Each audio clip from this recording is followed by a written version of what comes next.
Amazon के interview में मेरे से पूछा गया था जिसका नाम है find all the duplicates in an array. तो ये क्वेश्चन सिंपल सा है। इसमें हमें एक एरे दिया गया है जैसे 4 3 2 7 8 2 3 1 और इसमें बोला गया है जो कोई ऐसा एलिमेंट जो 2 बार एरे में प्रेज़ेंट है हमें उसे रिटर्न करना है। तो इस गिवन एग्ज़ाम्पल में 2 एंड 3 2 बार इस एरे के अंदर रिपीट हो रहे हैं। तो हमें ये आंसर में एक वेक्टर के अंदर स्टोर करके रिटर्न करना है, ठीक है? तो यही आगे अगले एग्ज़ाम्पल में भी दे रखा है और थर्ड में कुछ नहीं है मतलब 1 एक ही बार आ रहा है तो हमें एम्प्टी वेक्टर रिटर्न कर देना है, ठीक है? तो हम इस क्वेश्चन को कैसे करेंगे भैया बताओ?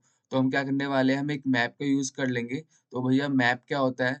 मैप एक डाटा स्ट्रक्चर है मतलब डाटा स्ट्रक्चर है जो की एंड वैल्यू के पेयर में स्टोर करता है एलिमेंट्स को। फॉर एग्ज़ाम्पल हमारा 4 है, ठीक है? हम चाहते हैं कि 4 प्रेज़ेंट है अरे में या नहीं है, ये हम पता करना चाहते हैं। तो 4 के अकॉर्डिंग हम ट्रू स्टोर कर लेंगे, फिर 3 के अकॉर्डिंग ट्रू स्टोर कर लेंगे।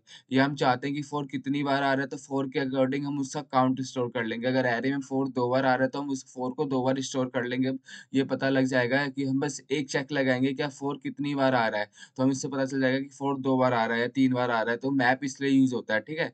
तो मैप सिंपल है। अब आगे चलते हैं हम क्या करने वाले हैं इस क्वेश्चन में देखो अप्रोच क्या है मेरी।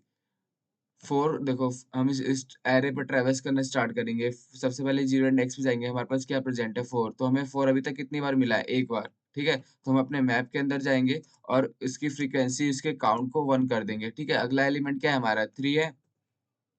अगला एलिमेंट हमारा 3 है तो हम अपना अभी तक हमारी फ्रीक्वेंसी क्या है 3 की 1 ठीक है? उसके बाद अगला एलिमेंट क्या है हमारा 2 है, अभी तक इसकी फ्रीक्वेंसी क्या है 1 ठीक है? फिर इसके बाद अगला एलिमेंट क्या है 7 फिर हम इसकी फ्रीक्वेंसी अभी तक क्या है 1 ठीक है? और उसके बाद अगला एलिमेंट क्या है 8 इसकी फ्रीक्वेंसी क्या है अभी तक 1 ठीक है?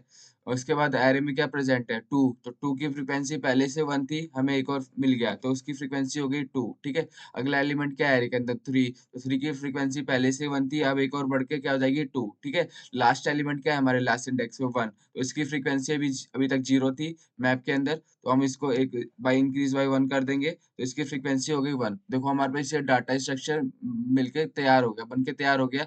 देखो जिसमें सबकी फ्रीक्वेंसी स्टोर है कि 4 कितनी बार आ रहा है, 4 1 एक बार आ रहा है, 2 कितनी बार आ रहा है, 3 कितनी बार आ रहा है, तो ये सिंपल तरीका है इसको करने का। तो हमने स्टोर कर लिया, फिर हम क्या करेंगे मैप में ट्रैवर्स कर लेंगे और निकाल लेंगे कि अगर जो कोई एलिमेंट 2 बार आ रहा है अरे के अंदर तो हम उसको रिटर्न कर देंगे अपने आंसर में। देखो कोड इम्प्लीमेंटेशन यही है कि हमने एक आंसर वेक्टर बना लिया, एक मैप बना लिया इंट की वैल्यू पेयर का, फिर हमने अरे पे ट्रैवर्स किया, फिर मैप के अंदर उस वैल्यू की फ्रीक्वेंसी को इंक्रीज़ किया, फिर मैप पे ट्रैवर्स किया, फिर चेक कर लिया अगर किसी की फ्रीक्वेंसी 2 है तो अपने आंसर में स्टोर करके लास्ट में आंसर रिटर्न कर दिया। Thank you.